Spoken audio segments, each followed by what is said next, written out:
Hello, everyone. I hope you're having a great day. I'm so glad you're here to join me. I am making today chicken korma or coconut chicken curry. You are going to love this, so let's get started. I have done nothing to prepare because I figured this is a real cook along and we'll be able to just do this together as we go. So I have my pot with about a tablespoon of olive oil in it, and I'm going to turn on the heat because you want a hot pan when you put your onions in there. Okay, so we're going to just chop up. This is a sweet onion because I like them. I like them sweet. And we're just gonna peel that. I love to have a garbage bowl.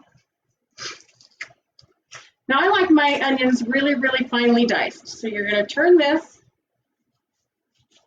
You're gonna cut it this way. And you're gonna cut it this way.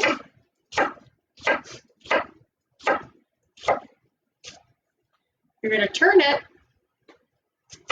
and then when you cut down, it works best if you're sure you have a sharp knife. You don't want a dull knife when you're working with onions like this.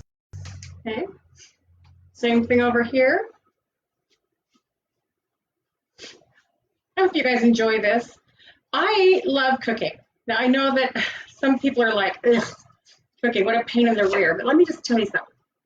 Your family's happier when you cook and you make food for them and you do it in a way that you love them. Okay? Cooking always shows people that they are loved. Now, my pan is getting hot right now. And you want to make sure that your pan is good and hot before you put your vegetables or your onions in there, simply because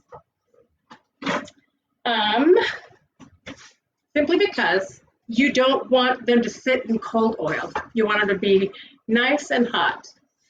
You hear that sizzle? I hope you can hear that sizzle. I'm going to turn it up a little bit.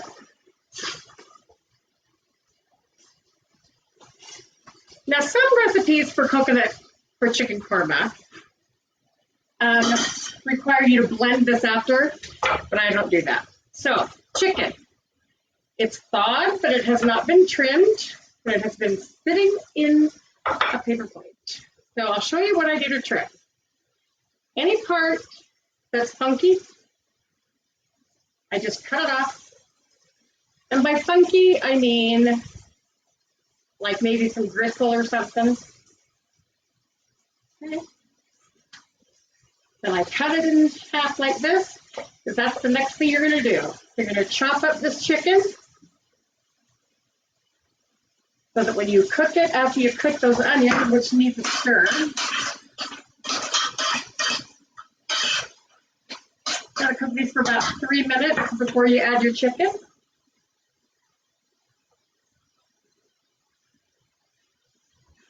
Okay.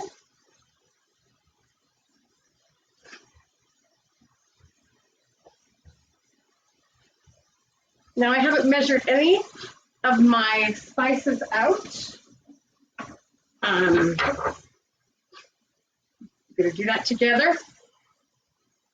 Oh, and I don't like this fat on there at all. So I cut that off, throw it away. Sometimes I find it's a good idea to take this stuff and cook it up for my dogs because they really think that I'm an awesome mom when I do that.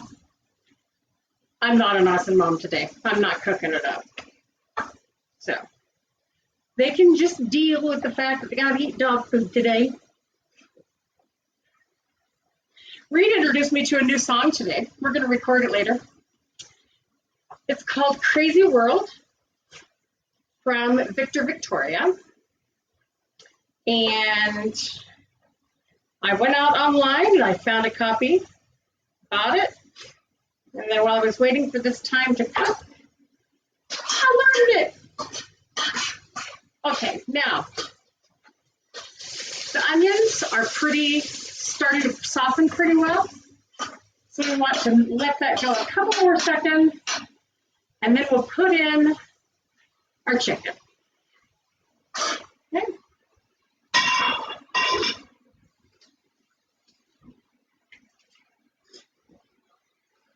Okay, now that, for now, is all the chopping that we have to do. So, time for seasoning. Now, I'm just putting all of them in the same bowl because that's the way it flies with me. I forgot a spoon. Give me just a second.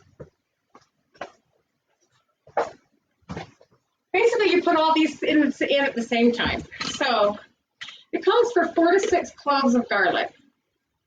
We like garlic in our house. So there's a bunch of garlic. Right there, just garlic. Okay, then it calls for ground turmeric. Now, if you've not used turmeric, this is beautiful, beautiful yellow herb. And it calls for a tablespoon, which is 3 teaspoons, my friends. 3 teaspoons. Let me stir my little chicken.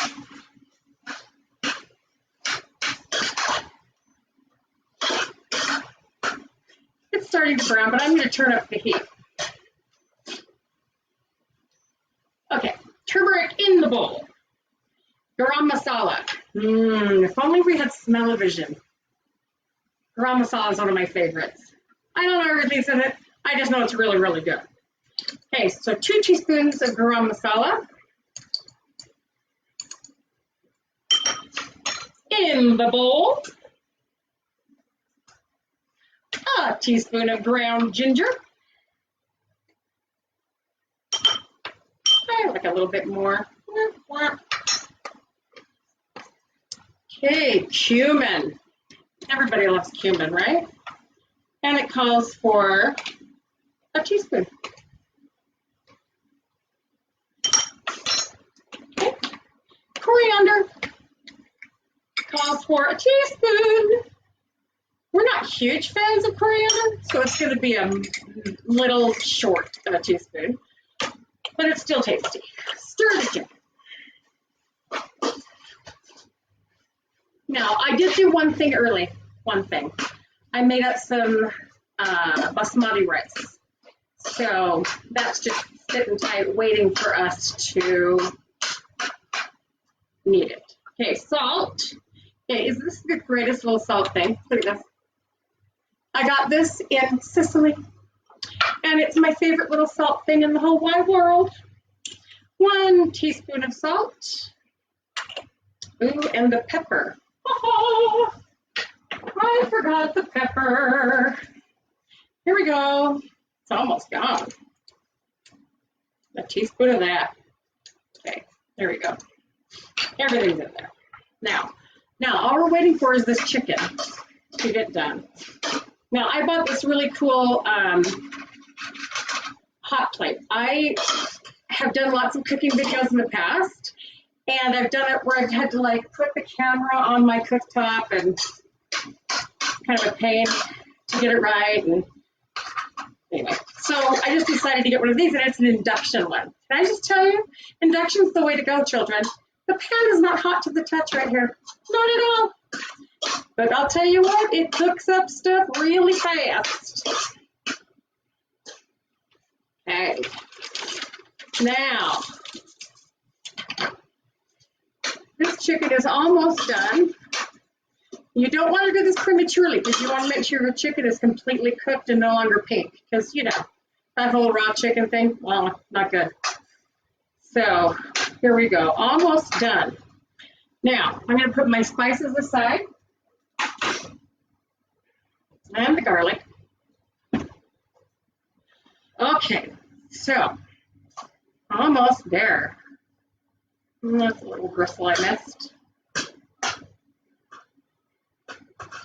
Okay, all said and done from top to bottom, first start to stop, you're going to spend gathering your ingredients probably 8 minutes, 9 minutes, depending on how organized your kitchen is. And then actually cooking and preparing, it's going to be about 20. So it's a pretty fast meal, and basmati rice cooks really quickly. Okay, now you add all of those seasonings we just poured in there. Oh my heavens.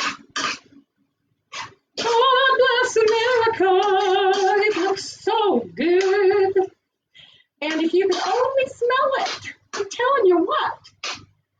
Shoot. So now you want to stir this for about a minute and cook it before you put anything else in there until it's really fragrant. And you can, all of those flavors blend together and you have this wonderful, yummy, fragrant smell that you kind of want to dig in right now. Not ready. Okay, now, coconut milk.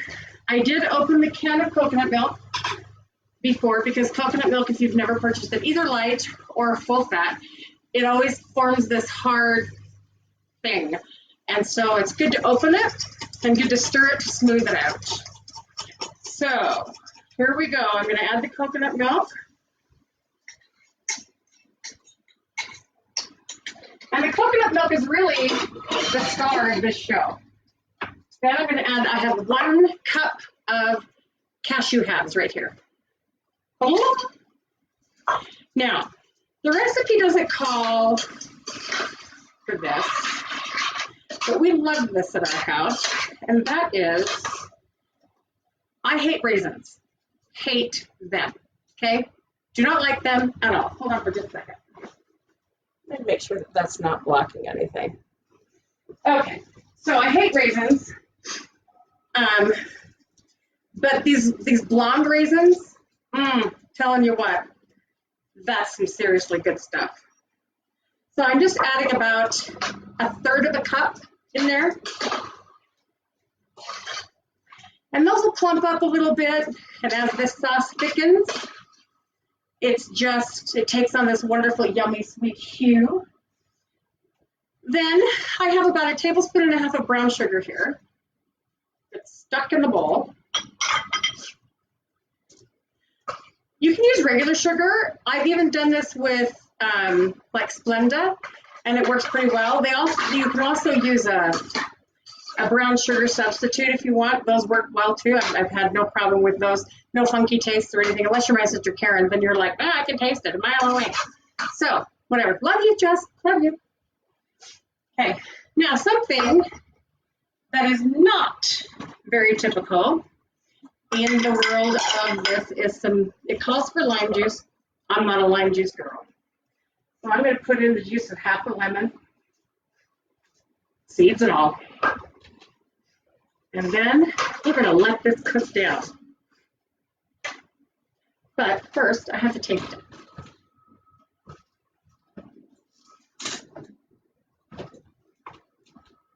Okay, children, here we go. Let's taste this sauce. Oh, okay.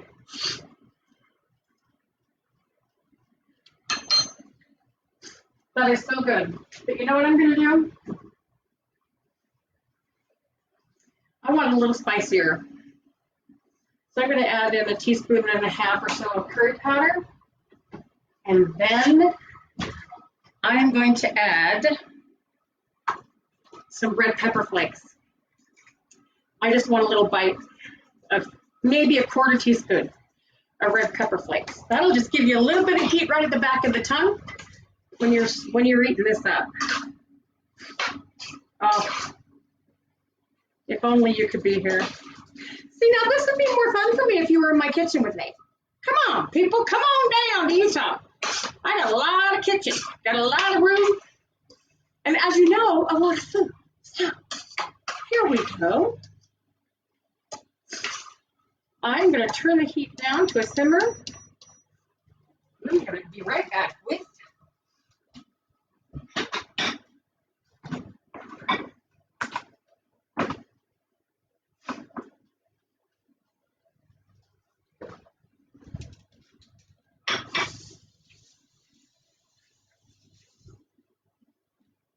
All right, here we go. It's time to serve it up. Can you believe how fast that was?